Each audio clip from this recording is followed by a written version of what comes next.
పరిచయం ప్రారంభమైంది. దేశానికి స్వతంత్రం రాకముందు అనేక రాజులు దేశాన్ని పాలించి ఒక కాలంలో 700 సంవత్సరం బ్రిటిష్ కాలంలో 100 సంవత్సరం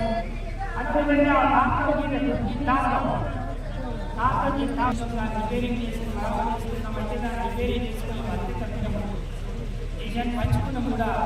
దేశం పాలించినోడు దేశాన్ని చూసుకోవాలి, దానికంటే ముందు పంచుకున్నాడు పాలించినోడు దేశాన్ని దేశం పంచుకున్నాడు, దాని తర్వాత పాలించినోడు దేశాన్ని పంచుకోవాలి.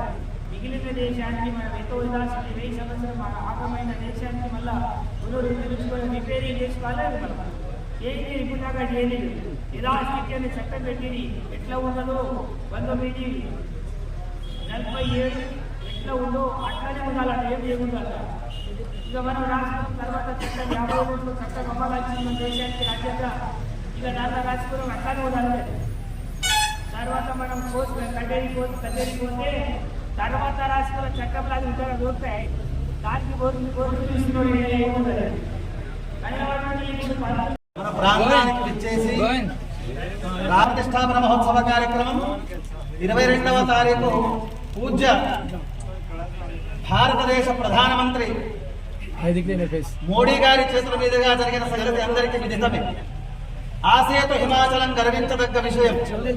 అందరికీ ఆహ్వానం పోయి చిన్న క్రిమి నుంచి పెద్ద ఏనుగు వరకు అన్ని ప్రాణికోటి సమస్త ప్రాణికోటి కూడా అంతా కూడా ఆనంద పరవశులై ఈ యొక్క ప్రతిష్టాపన మహోత్సవ కార్యక్రమంలో పునీతులు కాబడ్డాయి.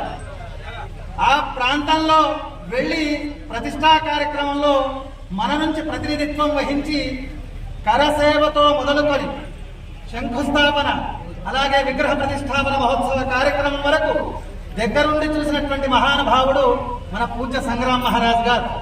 వారి యొక్క దివ్య చరణాలు మన నారాయణ ఖేడ్కి తగిలి మనకి కూడా అక్కడ పార్టిసిపేట్ అంటే మనం కూడా అక్కడ ఉన్నటువంటి పుణ్యాన్ని వారు మనకు అందించబోతా ఉన్నారు.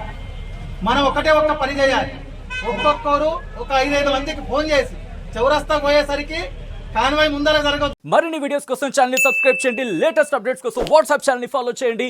అండ్ లింక్ డిస్క్రిప్షన్ లో ఉంది.